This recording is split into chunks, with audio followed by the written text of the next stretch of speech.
Estamos en Metaverso Social. Bienvenidas a este espacio de actualidad e innovación social.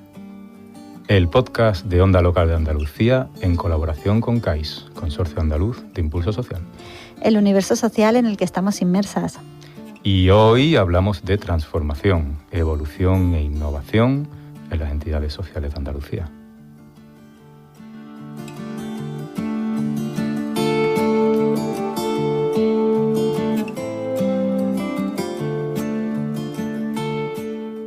Recientemente ha sido el Día Internacional para la Erradicación de la Pobreza y la Exclusión Social.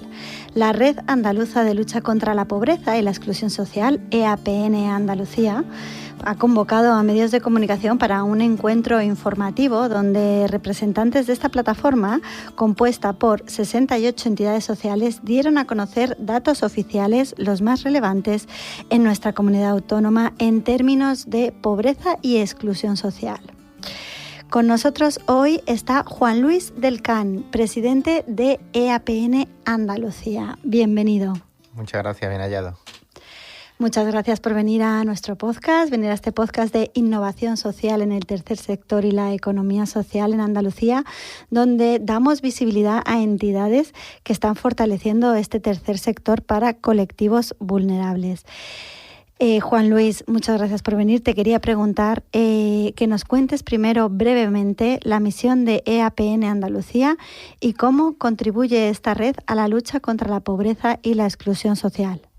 Bueno, pues nuestra misión fundamentalmente es hacer incidencia política, dar a conocer la cifra de pobreza en nuestra comunidad autónoma, en concreto, porque yo soy el presidente de EAPN Andalucía. La EAPN, bueno, pues está en todas las comunidades autónomas de España y también en todos los países miembros de la Unión Europea.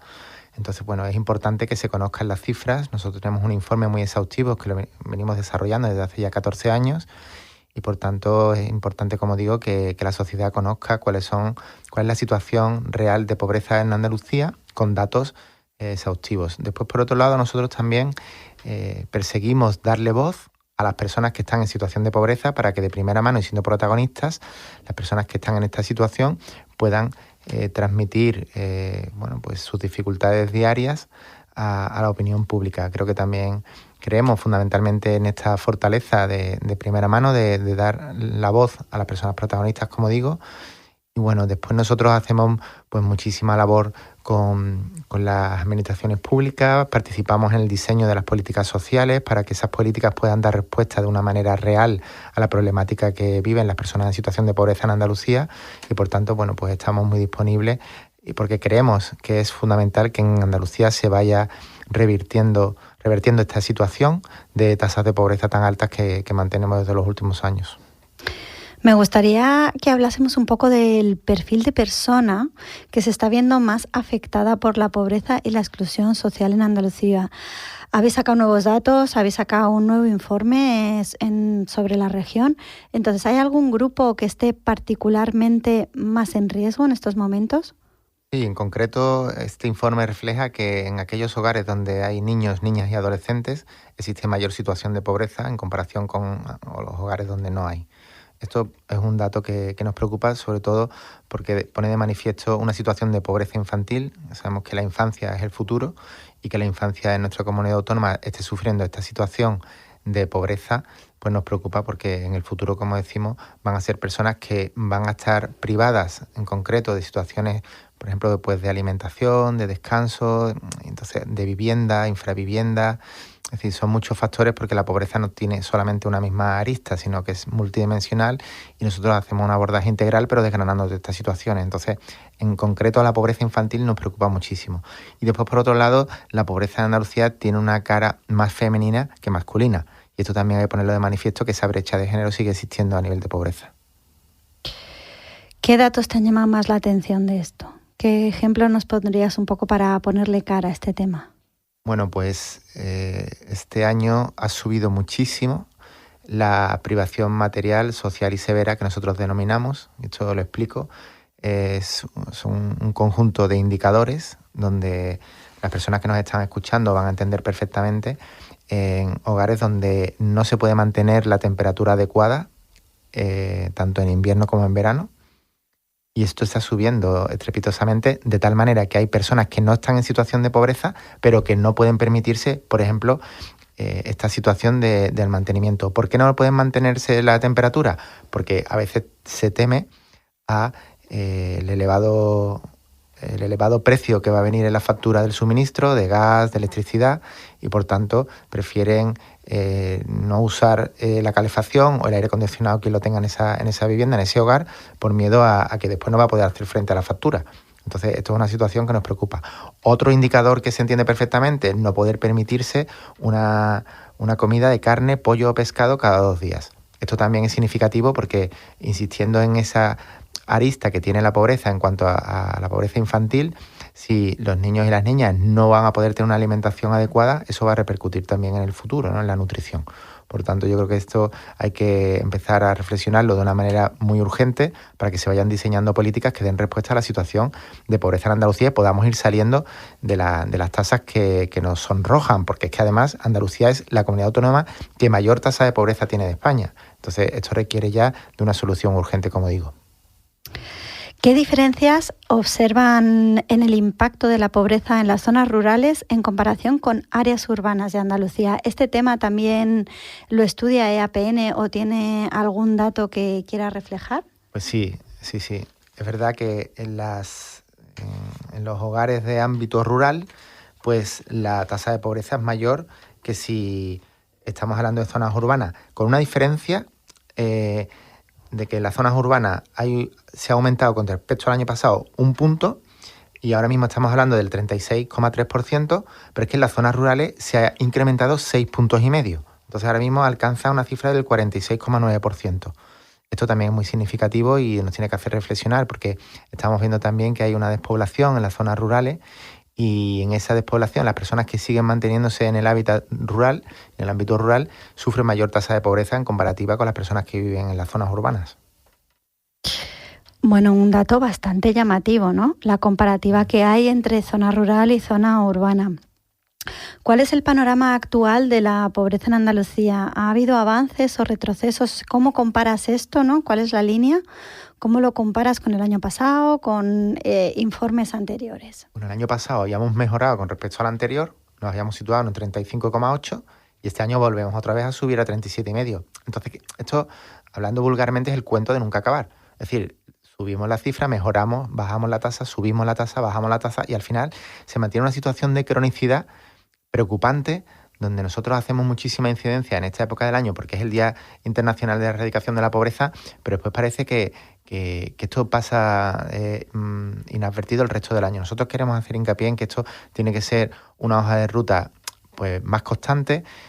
Vamos a aprovechar también que este año hace la Red de Lucha contra la Pobreza 30 años en Andalucía y vamos a hacer un acto en este último trimestre del año en el Parlamento de Andalucía, donde vamos a invitar a nuestro aniversario a todos los agentes que han participado en estos 30 años, incluidos, por supuesto, los grupos y fuerzas parlamentarios, ¿no? Entonces, vamos a hacer una propuesta de pacto de lucha contra la pobreza y la exclusión social, donde arranquemos ese compromiso político de todos los grupos y se comprometan a firmarlo y apoyarlo para ver si somos capaces de generar una serie de medidas que se vayan evaluando en el tiempo y que vayan dando respuesta a esas situaciones de pobreza, bajando esas tasas que tanto nos sonrojan. Porque después vemos otros estudios, quiero decir que no solamente la EAPN realiza estudios de pobreza, pues también lo realiza Cáritas, lo realiza Oxfam Intermón, etcétera, ¿no? Y siempre salen los mismos datos comparativamente. Hay una pobreza laboral, una pobreza energética, una pobreza infantil, una pobreza de género. Entonces nosotros creo que ya va siendo hora de que vayamos arrancando esta hoja de ruta evaluable. En los últimos meses se ha hablado mucho del aumento de los precios, ¿no? El aumento del coste de la vida. Esto es algo que preocupa mucho a la población, ¿no? Esa pérdida de poder adquisitivo. Entonces te quería preguntar cómo está afectando esta situación a las familias más vulnerables y bueno, cómo estáis trabajando este tema desde EAPN. Sí, pues lo trabajamos con preocupación. Hay que también señalar que las entidades del tercer sector de acción social somos las entidades que atendemos de primera mano, aparte de los servicios sociales públicos y comunitarios, atendemos de primera mano a las personas que están en situación de vulnerabilidad, en situación de pobreza. Con lo cual, lo que nos trasladan diariamente es que con las rentas que perciben, a pesar de que el escudo social está frenando mucho que la situación no vaya a peor, pero aún así la situación familiar en los hogares es de limitación. ¿Por qué de limitación? Porque con la renta que se percibe y con las ayudas que se recibe no se puede hacer frente a las necesidades básicas que se necesitan en una vivienda. Entonces, la cesta de la compra está por las nubes, el precio de la fruta, el pescado fresco, la carne. Estamos viendo, según los indicadores que nosotros recogemos, que dificulta mucho que se tenga acceso a una alimentación saludable, a una nutrición para los niños y para las niñas, etcétera. Con lo cual se va abusando muchas veces de alimentos no deseables, de grasa saturada, que la alimentación también repercute en la pobreza, ¿no? En los últimos meses también se ha escuchado mucho hablar sobre, políticas públicas, ¿no?, de reducción de la pobreza. Y quiero que me hables un poquito más. Ya has hablado de cómo vais a trabajar, ¿no?, con el tema de las políticas públicas y ese pacto y tal. Pero ¿qué medidas actualmente crees que son suficientes, ¿no?, que se hayan estado trabajando? Y a por qué medidas vais actualmente. Nosotros, desde que se puso en marcha, hemos celebrado con mucha cautela la implementación de las rentas mínimas. El sistema de rentas mínimas y de garantías mínimas nos ha hecho pensar que hay muchas familias que van a poder sostener la situación y que van a poder sentirse apoyadas. Sin embargo, sobre todo a lo que más ha dado respuesta al sistema de garantía de ingresos es a la pobreza severa, a las personas que realmente tenían una situación muy crítica. Entonces, queremos seguir apoyando y reforzando que no se vaya a dar un paso atrás en este sistema de garantía de ingresos, que sea combinado, en el caso de la Comunidad Autónoma de Andalucía, ese ingreso mínimo vital que se genera desde el Estado con la renta mínima de inserción social, la remisa, que se vaya compatibilizando para que pueda dar respuesta a esas situaciones tan críticas como describo, que se viven en algunas personas que habitan en Andalucía, algunas no bastantes personas que están en esta situación, y esto sería una medida que nosotros preferimos que se mantenga. Después, por otro lado, nosotros lo que sí pedimos a la administración pública, en este caso al gobierno de Andalucía y después a las comunidades, a los gobiernos locales y a las diputaciones, es que se vaya apoyando un sistema integral. Por ejemplo, en relación con la vivienda, nosotros vemos una situación donde hay muchas familias que tienen que dedicar gran parte de sus ingresos a la vivienda, bien en régimen de alquiler o en régimen de propiedad. Sabemos que las hipotecas, las cuotas de las hipotecas merman mucho la economía de cada hogar y el alquiler está por las nubes, porque no hay alquiler social como para dar respuesta a todo lo que se necesita, y por tanto esta es una situación que también nos hace reflexionar para que las administraciones empiecen a tomar cartas en el asunto con la ley de vivienda, con todos los decretos que se puedan poner en marcha para ir dando solución al problema que tenemos de vivienda en Andalucía. Y después podría seguir con muchísimas más medidas también, pues a nivel de educación, de salud, que de una forma integral pudieran dar respuesta a la situación tan importante que tenemos de tasa de pobreza en Andalucía. ¿Cuál es esa tasa de pobreza? Pues ahora mismo el 37,5% de la población. Estamos hablando que se han incrementado en 144.000 personas más respecto al año pasado, y esto hay que frenarlo de alguna forma. No podemos seguir con esta situación. Lo que pasa es que, claro, hay que poner medidas, como digo, que sean efectivas, que sean medidas reales, que vayan frenando esta situación. Sé que la situación no es simple, una situación compleja de abordaje y crónica. No vamos a salir de la situación de un año para otro, pero lo que sí proponemos es que se vaya haciendo progresivamente una afrontación y que se incorporen en todas las áreas de las consejerías, pues de la fiscalidad, por ejemplo, que también es muy importante, que sea una fiscalidad justa para que las personas puedan tener una situación de ir saliendo, como digo, de ese atolladero que viven, ¿no? ¿Qué significa estar dentro de ese 37%? Pues significa que en nada que te sobrevenga una situación que es sobrevenida, como digo, aunque valga la redundancia, tú vas a estar en esa situación muy, muy, muy dolorosa, muy invisible, porque la pobreza en Andalucía también tiene una parte de invisibilidad. A las personas que están en situación de pobreza les da vergüenza decirlo, les da vergüenza pedir ayuda, les da vergüenza ir a los servicios sociales, y por tanto ese 37,5 que está en el límite, pues la verdad es que es bastante preocupante.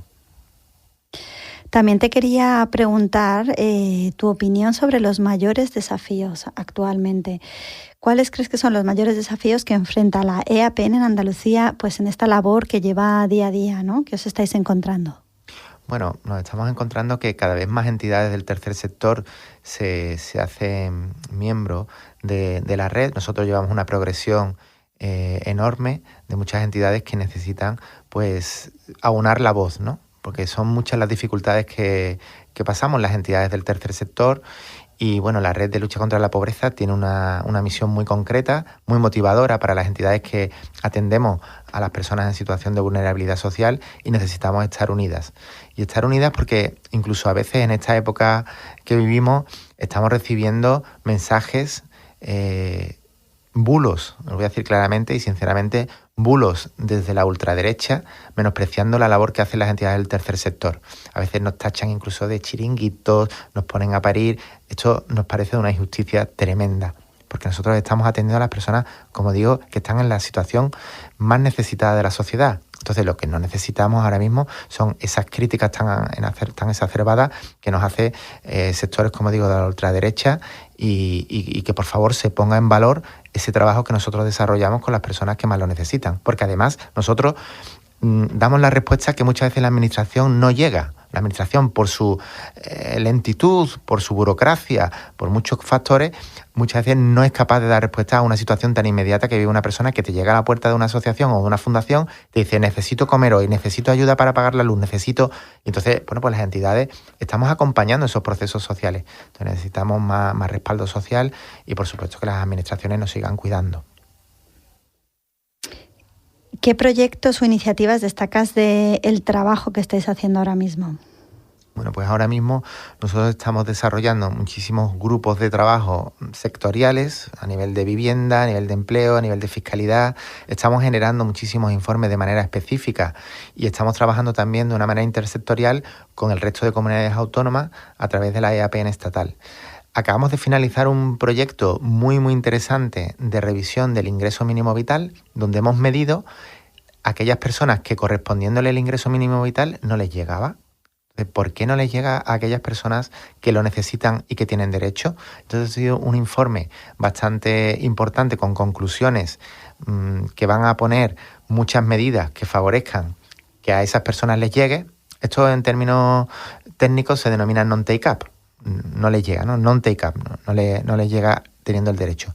Con lo cual, con esas recomendaciones que nosotros hemos elaborado desde ese proyecto tan importante, que hay que destacar que en Andalucía ha sido el más importante debido al volumen de población que tiene nuestra comunidad autónoma, bueno, pues se van a poner de manifiesto y esperemos que se tomen a bien esas recomendaciones para que suba el nivel de personas que, perteneciéndole este derecho, puedan recibirlo.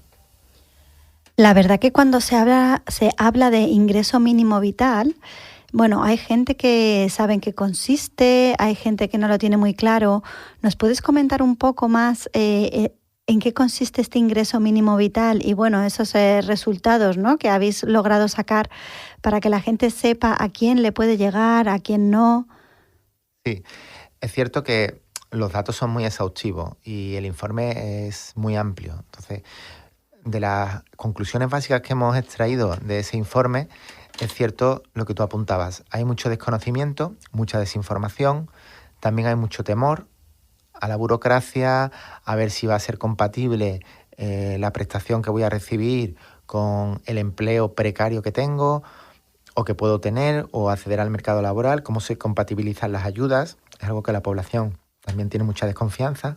Entonces, bueno, pues en ese sentido nosotros damos una información de todas las encuestas y a todas las personas que se le ha hecho el seguimiento de por qué no lo reciben, y en ese sentido, bueno, pues esperamos también que desde la Administración Central del Estado se vayan a poner en marcha medidas que acompañen esta situación, pues de desinformación, de miedo a la burocracia, de incompatibilidad, etcétera, etcétera, ¿no? Yo creo que puede ser una buena tarea para que se vaya incrementando, como digo, las personas que realmente lo necesitan y que no acceden a su derecho. ¿A quién le está llegando este ingreso mínimo vital y a quién creéis que no le está llegando? Bueno, le está llegando a las personas que realmente cumplen los requisitos, porque este ingreso mínimo vital necesita unos requisitos, cualquier persona no lo puede recibir, lógicamente, y en ese sentido tenemos que generar muchísimo acompañamiento por parte de las entidades del tercer sector para aquellas personas que están desinformadas o que tienen miedo o que, bueno, otros factores que se han puesto de manifiesto en el informe, podamos hacer ese proceso de acompañamiento. Pues muchas veces las personas tienen que hacer trámites online, no saben cómo hacerlo, no tienen los medios, están perdidas, entonces hay que hacer ese acompañamiento. Otras veces inician la solicitud, pero resulta que no la culminan. Entonces, vemos por qué no la culminan. Hace falta, como digo muchas veces, ese acompañamiento, esa manita que necesitan estas personas que están en una situación de buscarse la vida todos los días, para decir, bueno, párate un tiempo, vamos a hacer la solicitud en condiciones, te voy a hacer acompañamiento, cuando te venga vamos a ver qué respuesta te ha dado, y en ese sentido ir acompañando a todas las personas a que puedan ir consiguiendo sus derechos. Y las personas que no tienen esa situación, también nosotros tenemos que hacer una detección. Es verdad que el mismo proyecto, a las personas que no le estaba llegando o que no lo habían solicitado, nosotros sí le hemos dado un acompañamiento ya, aprovechando el mismo proyecto. Es decir, que el proyecto ha sido de investigación, pero también de acción y de intervención. Lo que pasa es que todavía queda mucho camino, ¿no? Hay un porcentaje todavía bastante elevado de personas, como digo, que les correspondería y que necesitarían, porque les vendría muy bien para su economía. Lo que pasa es que, como digo, por temor, por las trabas burocráticas, etcétera, no consiguen, ¿no?, llegar a esto. Bueno, la verdad que escuchando todo esto se me viene un poco a la cabeza todos los casos de personas, ¿no?, que se pueden encontrar en un momento de vulnerabilidad, ¿no?, de situación de exclusión, de pobreza. Entonces te iba a preguntar qué herramientas hay de forma directa, ¿no?, qué mecanismos existen de forma directa, de mira, si te encuentras con esta situación puedes ir aquí, o ahora mismo con qué se cuenta un poco de forma de soporte, ¿no? También has hablado de este acompañamiento con el ingreso mínimo vital. Te iba a preguntar si hay lugares donde te puedes informar, ¿no?, del tercer sector que te acompañen, ¿no?, comedores, qué organizaciones ahora mismo y dónde están ubicadas para que la gente, en caso de que necesite estas herramientas, ¿no?, que existen de soporte a las personas que se encuentran en riesgo, pues las puedan utilizar. Bueno, en primer lugar, lo que recomendaría es que toda aquella persona que esté viviendo una situación incómoda de economía, donde vea que no puede llegar a final de mes, que tiene dificultades para hacer frente a las necesidades básicas de los niños, de las niñas, bueno, en general, que no tengan miedo, que no sientan vergüenza, que acudan a los servicios sociales fundamentalmente de su zona y después a todas las entidades que son bastante conocidas en cada barrio, ¿no? Es verdad que el tejido asociativo nosotros proponemos que se refuerce porque además es una combinación muy buena entre los servicios públicos y en este caso las entidades sin ánimo de lucro, ¿no? Ahí muchas veces el trabajo en red es fundamental y todas las personas que nos estén escuchando y que estén en esa situación pueden recurrir y deben recurrir a esa red tanto de servicios públicos como de servicios de las entidades que prestamos gustosamente. Y además saben todas las personas que existe una red, como digo, de entidades del tercer sector bastante potente en Andalucía, son un tejido asociativo de asociaciones, fundaciones muy importantes y yo creo que damos toda la respuesta que podamos y aún más, ¿no? Entonces, en ese sentido, que acudan sin miedo y sin temor a solicitar la ayuda. Después es verdad que hay plataformas que desde el Ministerio también, a nivel del ingreso mínimo, hay herramientas telemáticas que se pueden acceder y que pueden informarse. Pero yo sobre todo recomiendo el contacto directo. Me parece que el acompañamiento más directo de una persona que te pueda hoy en día acompañar, que te pueda asesorar, que te pueda decir cómo se hacen los trámites y hacer un seguimiento, creo que es mucho más válido. Habrá personas que sí, que lo consigan de manera independiente y autónoma, pero muchas veces necesitamos esa ayuda. También hablamos de personas que están en una situación de vulnerabilidad social extrema, por ejemplo, personas sin hogar, que tienen problemas con el empadronamiento, muchísimas trabas en el día a día, no tienen referencias para poder solicitar este tipo de prestaciones y requieren, pues todavía con más motivo, el acompañamiento de los servicios públicos y de las entidades del tercer sector. Entonces eso también lo comento. Juan Luis, pues seguimos en la lucha, estamos en la batalla, ¿no?, de lograr, bueno, que un mundo más justo y con menos pobreza esté en Andalucía. Estamos en los últimos minutos de programa y sabemos que eres un gran amante y un gran conocedor de Coldplay porque ya has estado aquí y nos gusta siempre terminar con un poco de música, rebajar el tono, aunque hablemos de este tipo de temas. Así que vamos a escuchar un poco de Coldplay con Talk y continuamos con el final de la entrevista.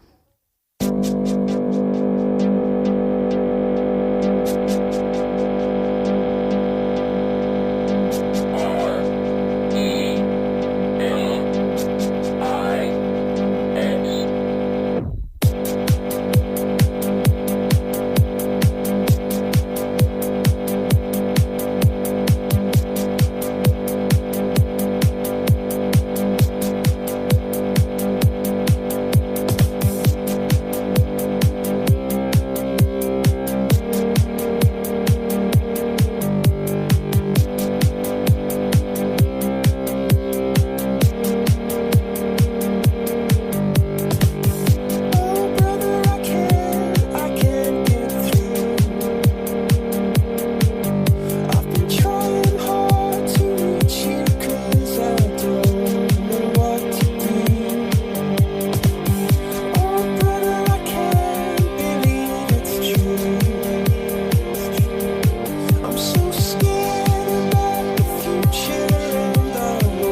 Bueno, Juan Luis, no nos hemos dejado ningún colectivo fuera, pero es verdad que todavía nos queda hablar del tema de la migración y de su situación en Andalucía, ya que como hemos estado hablando del ingreso mínimo vital, ¿no? Hay muchas personas que no saben hacer los trámites o que necesitan ayuda, ese soporte del tercer sector y de saber cuándo lo puedes pedir, cuándo no, cuándo entras en esas estadísticas de pobreza y los recursos que hay. Sin embargo, hay situaciones de migración que ni siquiera están registradas, ¿no? Personas que se les llaman no legales y que entonces no pueden acceder a los recursos. Desde EAPN, ¿qué refleja este informe y cómo estáis trabajando el tema de la migración? Efectivamente, nosotros lo estamos viviendo con muchísima preocupación porque es una situación que se está dando cada vez con más fuerza y las administraciones tienen que hacer frente a esta situación y afrontarla, ¿no? Nosotros desde el tercer sector, las entidades cada vez estamos dando mayor respuesta porque, como digo, son personas que están en una situación muy difícil, no tienen a veces regularizada su documentación en muchas ocasiones, además. Esto les genera muchísima desconfianza a la hora de acercarse a los servicios y a las ayudas y, como he comentado en el caso del empadronamiento, las personas sin hogar también ocurre muchas veces con las personas en situación de extranjería que vienen con esos trámites sin resolver, que les supone una cuestión muy insalvable a veces, muy difícil, muy complicada, ¿no? Entonces, en ese sentido, pues referir que nosotros la situación de las personas migrantes en Andalucía nos preocupa muchísimo y estamos reclamando medidas para que se dé respuesta a esta situación y a las personas que hay en nuestra comunidad autónoma en esta situación. ¿Hay datos de este crecimiento? Ahora mismo el informe de APN, de AROPE, no, porque lo venimos midiendo desde hace 14 años y no habíamos incorporado, porque no incorporamos otros grupos, es decir, nosotros hacemos un análisis de la población en general, no vamos aterrizando a los grupos ni a las situaciones más concretas. Pero sí es verdad que lo venimos observando y reflexionando, que la situación de las personas migrantes en Andalucía es muy importante y requiere de un abordaje específico. Realmente no solo en Andalucía, pero es verdad que nuestra comunidad autónoma tiene una puerta de entrada a Europa muy importante, ¿no? Muy bien, pues la verdad que el tema de la migración esperamos que se recoja, ¿no?, en el siguiente informe. Allí nos vamos con medidas específicas de las que hemos hablado, con lo que se está trabajando a nivel social, a nivel político, el soporte que hay para las personas que están sufriendo, ¿no?, este nivel de pobreza y ese 37% que realmente es una barbaridad, ¿no?, las cifras de las que estamos hablando. Así que, Juan Luis, muchas gracias por habernos acompañado. Gracias a vosotras por la labor que hacéis y por dar visibilidad también a nuestro trabajo. Ha sido un placer que hayas venido a contarnos el informe de APN. Síguenos en nuestras redes sociales, es @proyecto_CAIS, cais.cop, y como cada semana seguiremos hablando de innovación social en el tercer sector andaluz. Hasta la próxima.